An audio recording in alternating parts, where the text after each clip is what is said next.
Hola, hola, ¿qué tal? ¿Qué tal? Amados seres infinitos y las criaturas más amadas de Dios. Estamos aquí nuevamente compartiendo nuestro libro Señor, quítame lo bruto. Y ya llevamos bastante camino recorrido. Vimos también los resentimientos, ¿no? Como los miedos, finalmente uno siempre va de la mano del otro. ¿Por qué es que llegas a tener miedo? Pues porque temes que alguien te lastime, porque has pensado que alguna vez ya alguien te ha podido lastimar. Pero cuando ya te das cuenta que en realidad ha sido una mala interpretación, un punto de vista diferente, una expectativa que tú tenías, en fin, pues entonces es más fácil soltar esos resentimientos y por lo tanto ver las cosas con otros ojos y de esa manera el amor nos ayuda a traducir todas las circunstancias con otro idioma que hacen que el miedo vaya perdiendo fuerza y entonces podamos ser más libres. Así que ahora vamos a continuar con nuestro siguiente tema. Primero vamos a leer como siempre la oración que nos compartió la autora. Nos dice, Señor, no entiendo qué es lo que pasa, pero sé que si tú estás a cargo, todo está bien. Aun cuando no pueda entenderlo, Señor, yo confío en ti. Y vamos a empezar con el encuentro con Juan Business, Juan Trampín y Juan Lain. Entonces es Juan Negocios, Juan Trampín y Juan Mentiroso. Fue el sol quien con su luz y su calor despertó a Juan Salavim en ese mágico y maravilloso amanecer. El cielo estaba claro y sin nubes. Parecía que la tormenta de ayer había despejado el cielo que se mostraba de un azul esplendoroso. Había pocas nubes en el firmamento, pero éstas eran blancas como figuras de algodón.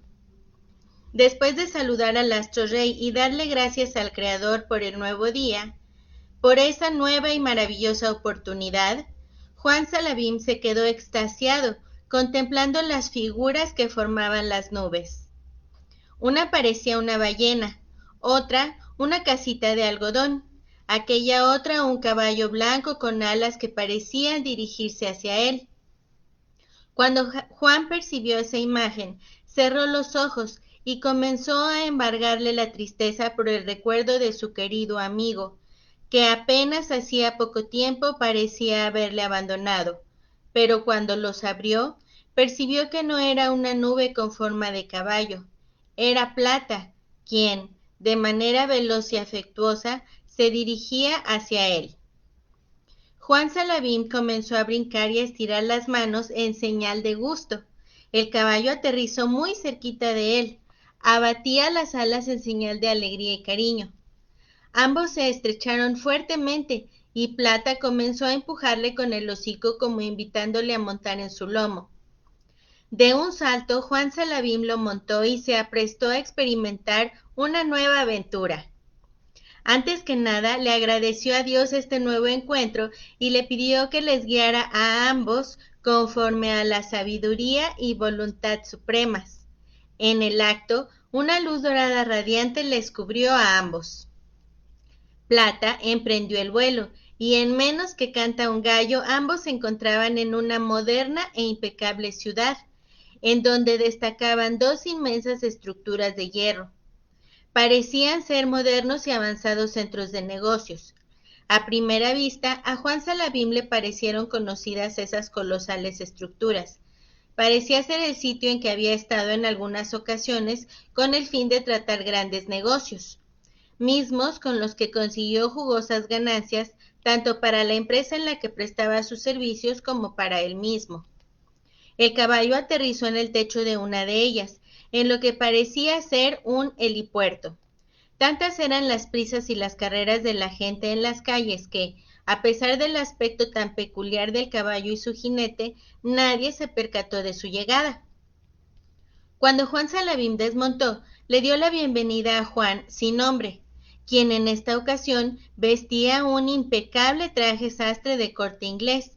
Tenía el cabello largo y canoso, el cual mantenía recogido en una coleta hacia atrás. Olía a loción fina. La barba y el bigote, que en los encuentros anteriores parecían descomunales, en esta ocasión se encontraban finamente recortados y cuidados.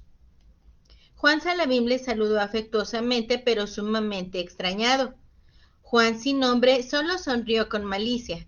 Le ofreció un fuerte pero no sincero abrazo. Juan Salavim de momento se sintió reflejado en la imagen de Juan sin nombre, cuando él mismo era todo un hombre de negocios. Pero sin lugar a dudas, prefería verlo en otras condiciones, incluso cuando olía mal y tenía apariencia de mendigo, o hasta cuando traía la estrafalaria vestimenta de mago Merlín. Pero su mirada era diferente. En esta ocasión solo inspiraba temor y desconfianza. Juan Salavim, tratando de justificar esa sensación de molestia, dijo para sus adentros: tal vez sea un poco de celos o de envidia de mi parte, porque él luce impecable y yo parezco sacado del basurero municipal. En efecto, la barba crecida de varios días y la ropa que vestía, aun cuando elegante y fina, lucía desaliñada después de la tormenta del día anterior, y las diversas manchas de lodo dejaban entrever su condición. Estas hablaban de las muchas ocasiones en las que había comido y hasta dormido en el suelo. Pero independientemente de que esto sea así, no deja de disgustarme su mirada y su trato tan frío y distante. Juan sentía que, a pesar de que en los encuentros anteriores el intercambio de palabras había sido mínimo, le percibía más cálido, más afectuoso, más sincero. Juan Salavim dijo para sus adentros: no cabe duda que con una sola mirada, una simple sonrisa puede decir tanto. En esos pensamientos estaba Juan Salavim cuando le interrumpió Juan sin nombre diciendo: «Trae suficiente oro, ¿verdad, muchacho?». Juan Salavim solo acertó a asentir con la cabeza, señalando con su mano a la valija. Juan sin nombre le dijo: «deja aquí a plata y dirígete al despacho 452 de esta misma torre y pregunta por Juan Business». Enseguida se frotó las manos con signos de avaricia y con una mirada de codicia despidió a Juan Salavim, que no atinaba ni siquiera a cuestionar al anciano. Sumiso y cabizbajo, se retiró encargando al caballo con él. Cuando llegó al lugar indicado, se dirigió a la recepcionista del lujoso despacho y preguntó por Juan Business como si ya lo esperaran. Ella le pidió cortésmente que tomara asiento y que esperara un momento. No dejaba de sorprender a Juan Salavim lo espacioso y lujoso del lugar, pero más aún el hecho de recordar ese sitio como un lugar conocido o muy similar a aquel en el que él ya había estado en otras ocasiones. Juan Salavim se encontraba ensimismado en sus reflexiones y recuerdos cuando la secretaria lo invitó a pasar a un despacho de descomunales proporciones y lujo exuberante. Detrás del escritorio se encontraba sentado un tipo muy parecido a él mismo, pero mucho más semejante a Juan sin nombre en su faceta de hombre de negocios. Después de darle la bienvenida e invitarle a tomar asiento enfrente del elegante escritorio, inmediatamente Juan Business, frotándose las manos y con una mirada muy similar a la que había mostrado Juan sin nombre cuando le interrogó también al respecto del oro, le dijo: «sé que traes contigo una importante cantidad de oro macizo, ¿no es así, muchacho?». Juan Salavim solo atinó a asentir con la cabeza y a decir en voz baja y trémula: «así es, en efecto, señor Business». No bien acababa de terminar esa frase Juan Salavim, cuando Juan Business ya estaba pidiendo café, refrescos y algunos canapés a su secretaria por medio del intercomunicador. A Juan Salabim le brillaron los ojos por el gusto de la posibilidad de llevar algún alimento sustancioso y una bebida caliente a su castigado estómago. Casi al momento apareció la guapísima secretaria portando una charola de plata con apetitosos bocadillos. Después de interrogar a ambos acerca de su preferencia por alguna bebida, se aprestó a servir el café en vistosas y finas tazas de porcelana. Juan Salabim, sin disimulo alguno, comenzó a ingerir los bocadillos, olvidándose de las reglas de educación, de las buenas maneras y de la etiqueta social, y diciendo para sí mismo: a mí que me perdone el viejito, pero me estoy muriendo de hambre, y además, si voy a pagar con oro puro este desayunito, pues siquiera que valga la pena. Esta manera de pensar lo hizo reflexionar sobre la conducta convenenciera y mezquina que él mismo había mostrado en casi todas las transacciones de su vida, no menos molesta que la que mostraba el hombre que tenía frente a sí, y que en ese instante le recordaba su propia manera de pensar y actuar cuando realizaba algún negocio o transacción, cuando en aras de la supuesta ganancia empeñaba el alma, pagando demasiado caro lo que de momento obtenía, o cuando solo veía su propia conveniencia y el monto de lo que podía ganar, olvidándose del beneficio que se tendría que entregar o el costo que se tendría que pagar, ignorando siempre la posibilidad de que sus manejos fueran equitativos y justos. Juan Salabim se sintió avergonzado por esa actitud y al instante apartó los bocadillos y el café que tenía frente a sí, diciéndose en silencio: cualquier cosa que se tenga que pagar con la propia dignidad resulta demasiado cara. Cualquier negocio, por atractivo que parezca, si logra despertar en mí la codicia y la mezquindad, no vale la pena.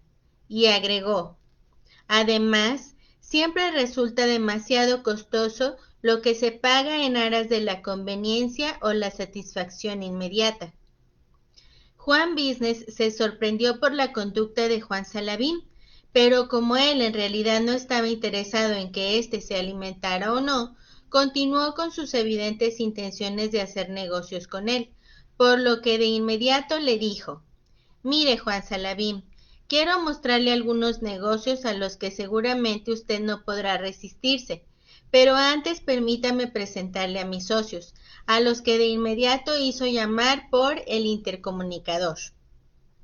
En un instante hicieron su aparición en escena dos personas que parecían ser los hermanos mellizos de Juan Business. Lo único que permitía diferenciarles era el color de su vestimenta. Uno vestía un impecable traje beige que contrastaba con el café tabaco que vestía Juan Business, mientras que el otro vestía un finísimo traje de color gris oscuro. El primero de ellos se identificó como Juan Trampín y el segundo como Juan Laín. Los tres juntos parecían uno solo, sobre todo por la mirada de ambición que provenía de sus ojos. Juan Business les invitó a pasar a la sala de juntas para que se pudieran apreciar mejor las ofertas que quería mostrar. Ya estando instalados en la descomunal y espléndida sala, Juan Trampín le pidió a Juan Salabim una muestra del oro que tenía. Este sacó una moneda de la alforja y se la entregó a aquel, quien no pudo disimular su codicia, pues se la arrebató bruscamente de la mano y se la llevó de inmediato a la boca para probar con la clásica mordida que fuera oro macizo. Su mirada no dejaba lugar a dudas de que tenían ante sí un fantástico prospecto para sus negocios. Juan Salabim pudo observar cómo hábilmente Juan Trampín cambiaba la moneda de oro por una de similar tamaño que sacó de su bolsillo, por lo que comenzó a experimentar un gran temor al imaginar que podía perder el oro que era todo lo que poseía. Todo lo que posees es a ti mismo, Juan Salabim, respondió la voz que emanaba del corazón.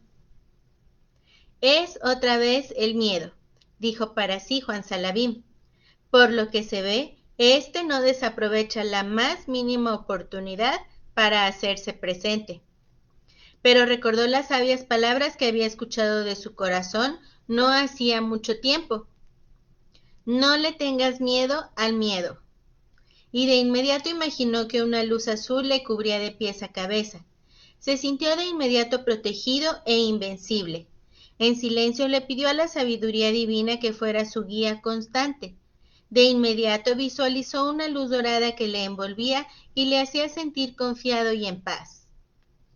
En ese estado de paz y confianza interior, se aprestó a escuchar las propuestas que los tres singulares personajes le harían.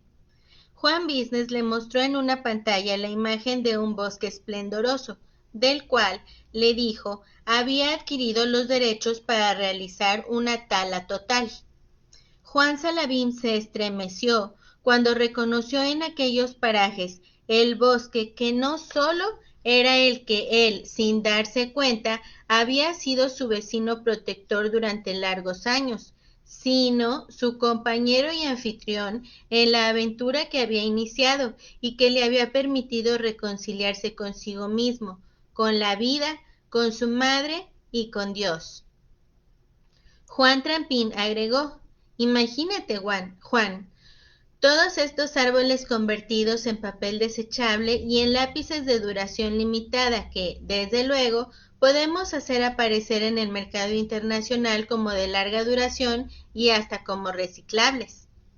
Cuando observó la cara de susto en Juan Salavim, Juan Lain agregó: pero no te alarmes, Juan, estamos estudiando la forma de reforestar en solo unos meses. En solo unos meses, ¿lo que ha llevado a la naturaleza hasta siglos?, preguntó Juan Salavim. Como si los tres adivinaran los pensamientos de Juan Salavim, pasaron a proponer otro negocio mostrando en la pantalla imágenes de mantos petroleros que, según Juan Business, podían explotar de manera inmediata y obtener inigualables beneficios económicos.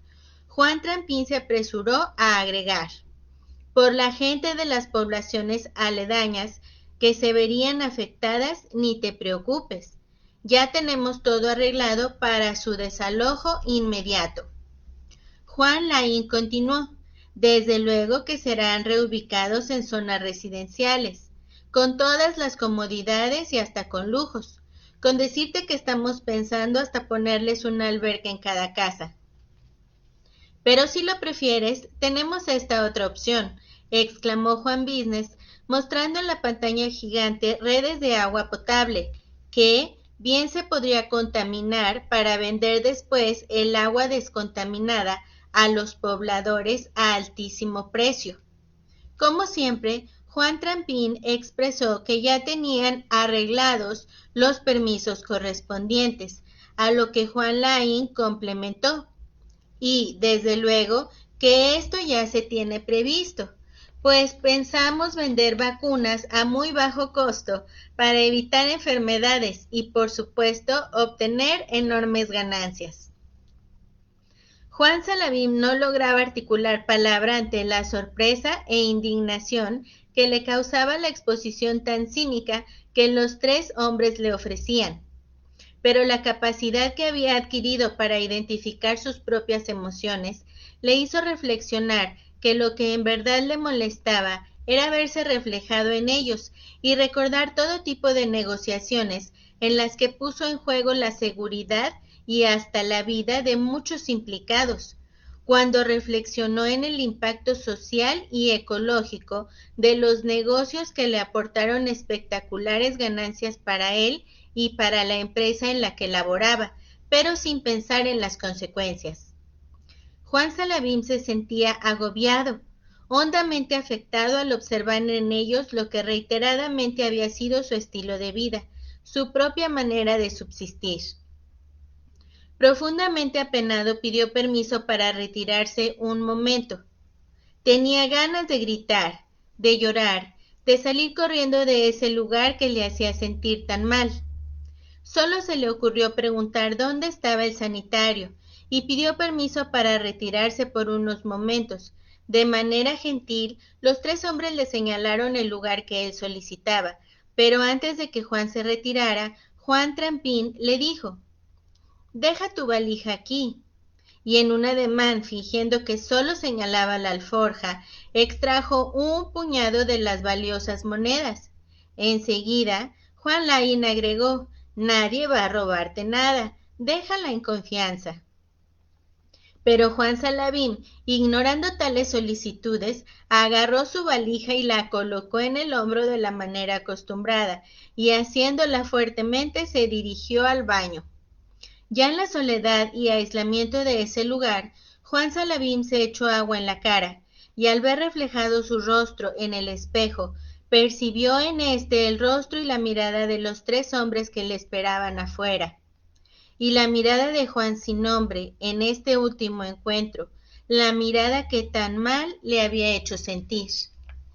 Fue demasiado el impacto de verse reflejado en aquello que tanto detestaba, de ser él mismo el actor y el cómplice de tantas y tantas situaciones en las que, sin fijarse ni siquiera un instante en las posibles consecuencias que podrían generar sus negociaciones, iba escalando puestos hasta ocupar uno de los más altos niveles en la que hasta hacía poco tiempo había sido su empresa.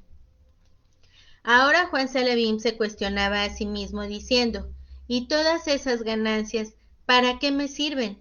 Como si con ellas pudiera comprar una familia, el cariño de mis hijos, un beso de amor de mi adorada Eva, o tan siquiera un poquito de respeto de mí mismo». Juan Salavim, apenado, acongojado, comenzó a deslizarse lentamente hasta el piso, y con el rostro entre las manos comenzó a llorar una vez más como un chiquillo al percibir que antes de perder el empleo, antes, mucho antes de perder a su familia y su hogar, había perdido conciencia y dignidad. Había empeñado el alma por un puñado de monedas, que aunque fueran de oro, como el oro que portaba en su valija, no lograban comprar ni un instante de paz, mucho menos dignidad ni dimensión humana, o por lo menos un poco de esperanza. En esas reflexiones se encontraba Juan Salavim cuando pudo escuchar tras la pared cómo los 3 hombres se encontraban haciendo planes para despojarle de su valioso cargamento. Uno y otro hacían sugerencias para quedarse con las monedas de oro que tan generosamente le había obsequiado Juan Alquimia, pues al percatarse de que Juan Salavim no se había entusiasmado con ninguna de las propuestas de negocio, sería muy difícil engatusarlo con alguna otra alternativa, y de ninguna manera estaban dispuestos a dejarlo partir con tan valiosa carga. Juan Trampín fue el primero en proponer un asalto a Juan Salavim, cuando éste saliera de las instalaciones. Los otros 2 estuvieron de acuerdo. Ya solo faltaba llamar a sus cómplices para que realizaran el trabajito. Juan Salavim comenzó a experimentar un miedo descomunal. Un intenso frío comenzó a recorrer la columna vertebral sin poder controlarlo. Comenzó a sudar copiosamente y a temblar de pies a cabeza. La voz del corazón le decía a Juan Salavim: «No le tengas miedo al miedo». Pero en esta ocasión, éste contestó en silencio: «Por más que quisiera no tenerle miedo al miedo, no puedo. Es más, tal parece que mientras más lucha hago para no experimentarlo, más crece y se apodera de mí». «Porque tú has de entender», continuó Juan Salavim, «que no es lo mismo tener miedo a perder dinero, cosas materiales, que tener miedo a perder la vida misma». Juan Salavim, jamás veas la magnitud de lo que puedes perder, ni te preocupes por lo que pudiera pasar. Ocúpate de lo que debes con lo que tienes», dijo la voz silenciosa que salía del corazón. Pero esta vez el miedo no le permitió escuchar la voz que hablaba en silencio, y quiso evadir, escapar de esa situación como en tantas ocasiones lo había hecho cuando éstas no eran favorables. Pensó que Dios le estaba castigando por su conducta anterior. Ya estaba a punto de enojarse como tantas otras veces lo había hecho con él cuando las cosas se ponían difíciles, cuando las cosas no salían como él lo esperaba, Ya estaba a punto de iniciar una serie de reproches y reclamos dirigidos contra el Creador, pero de su propio corazón logró escuchar: Juan Salavim, si conoces a Dios, ¿por qué dudas de él? Entonces Juan Salavim comenzó a sentirse culpable y avergonzado con Dios. Pero una vez más, la potente y silenciosa voz del corazón le dijo: la culpa solo acarrea castigo y sufrimiento de manera inconsciente. No la aceptes, Juan. Mejor actúa. Su primer intento fue escapar por la ventana, pero se detuvo en seco cuando se percató de que el sitio donde se encontraba estaba ubicado en el piso 40 de aquella inmensa torre. Entonces pensó en aceptar alguno de los tratos que le ofrecían. Para salvar el pellejo, dijo para sí Juan Salavim. Pero éste se encontraba cubierto por la sabiduría divina, la cual había invocado antes de iniciar esta nueva aventura, por lo que fue capaz de escuchar una vez más la voz silenciosa de su propio corazón que le decía: lo que te hace hombre libre es lo que enfrentas, no lo que evades. Es lo que logras transformar, no aquello que tratas de disimular con máscaras de hipocresía y falsedad, pues éstas solo logran envilecerte, hacerte sentir culpable. Solo agrega fango y peso a tu carga material. Juan Salavim se puso inmediatamente de pie y comenzó a imaginar un arco iris cuya luz le envolvía, y al no saber a ciencia cierta cuál sería la luz más conveniente para enfrentar esa situación, pidió guía y orientación divina una vez más. Como respuesta, una luz dorada le cubrió suavemente, y con profunda convicción Juan invocó la luz azul de protección y voluntad divina, y enseguida la luz verde que le mostraría la verdad que le hace libre. Con esta fuerza interior y bañado en su imaginación por las luces del arco iris, se aprestó a salir para enfrentar la situación. ¿Qué situaciones puedes enfrentar ahora de manera diferente si eliges hacerlo pidiendo primero que la sabiduría divina te guíe? ¿Qué más es posible y cómo puede mejorar esto? Que todo llegue a ti con total facilidad, gozo y gloria. Hasta luego. Bendiciones infinitas y que la paz sea en ti.